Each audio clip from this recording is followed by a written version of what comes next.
டெனிரிஃப் தீவில் இருந்து பிரித்தானியாவின் பர்மிங்ஹாம் நோக்கி 220 பயணிகளுடன் பயணித்துக் கொண்டிருந்த ஜெட்2 நிறுவனத்திற்கு சொந்தமான LS-1266 விமானத்தில் நடுவானில் பெரும் பதற்றத்துடன் திகில் சம்பவம் ஒன்று அரங்கேறியுள்ளது.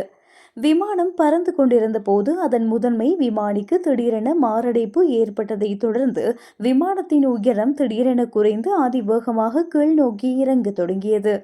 இதனால் உள்ளே இருந்த பயணிகள் அனைவரும் மரண பயத்தை அனுபவித்து உள்ளனர்.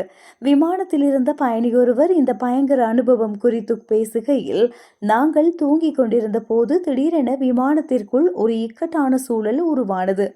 விளக்குகள் அனைத்தும் மாறி மாறி எரிய தொடங்கின. விமான பணிப்பெண்கள் கண்களில் கண்ணீரோடு பதற்றமாக ஓடித் திரிந்தனர். பயணியர் மத்தியில் ஏதேனும் மருத்துவர்கள் அல்லது மருத்துவ பயிற்சி பெற்றவர்கள் இருக்கின்றார்களா என அவர்கள் சத்தமாக கேட்டுக்கொண்டிருந்தனர். விமானம் மிக வேகமாக கீழே இறங்கியதால் எனது 2 வயது குழந்தை உட்பட அங்கிருந்த பல குழந்தைகள் பயந்து அழத் தொடங்கினர் என்று தங்களது அதிர்ச்சியை வெளிப்படுத்தியுள்ளார். விமானிக்கு மாரடைப்பு ஏற்பட்ட உடனே சாதுரியமாக செயல்பட்ட உதவி விமானி உடனடியாக விமானத்தின் கட்டுப்பாட்டை தனது கைக்குள் கொண்டு வந்து போர்த்துகல் நாட்டின் போர்ட்டோ விமான நிலையத்தில் அதிகாலை 2:11 மணிக்கு விமானத்தை பாதுகாப்பாக அவசரமாக தரையிறக்கினார்.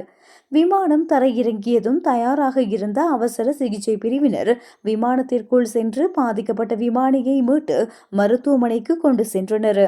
விமானம் அவசரமாக தரையிறக்கப்பட்ட போதிலும் மாற்று ஏற்பாடுகள் சரியாக செய்யப்படாததால் பயணிகள் கடும் சிரமத்திற்கு ஆளாகியுள்ளனர்.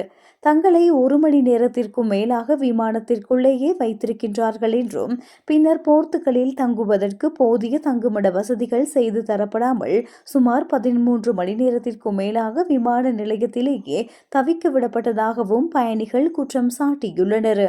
தங்குமிடங்களுக்கான செலவு அதிகம் என்பதால் தங்களுக்கு அறைகள் வழங்கப்படவில்லை என அதிகாரிகள் கூறியதாக பயணிகள் வேதனை தெரிவித்துள்ளனர். எனினும் பாதிக்கப்பட்ட விமானியின் உடல்நிலை குறித்து தாங்கள் அனுதாபம் கொள்வதாகவும் அவர்கள் குறிப்பிட்டுள்ளனர்.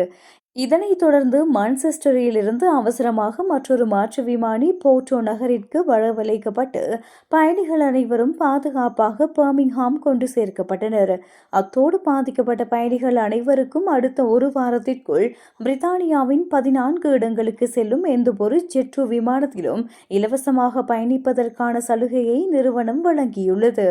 இந்த சம்பவம் குறித்து ஜெட்2 நிறுவனம் வெளியிட்டுள்ள விளக்கத்தில், விமானிகளில் ஒருவருக்கு திடீர் உடல்நலக்குறைவு ஏற்பட்டதன் காரணமாகவே டெனரிஃப் தீவிலிருந்து புறப்பட்டு எமது விமானம் போர்ட்டோ நகரை நோக்கி திருப்பப்பட்டது. எந்த ஒரு கட்டத்திலும் பயணிகளின் பாதுகாப்பிற்கு பங்கம் ஏற்படவில்லை. இந்த எதிர்பாராத தாமதத்திற்கு பயணிகளிடம் மன்னிப்பு கேட்டுக்கொள்கின்றோம் என தெரிவித்துள்ளது. நடுவானில் ஏற்பட்ட இந்த அசாதாரண சூழலிலும் 220 பயணிகளின் உயிரை எவ்வித ஆபத்துமின்றி பாதுகாப்பாக தரையிறக்கிய உதவி விமானிக்கு சமூக வலைதளங்களில் பாராட்டுக்கள் குவிந்து வருகின்றன.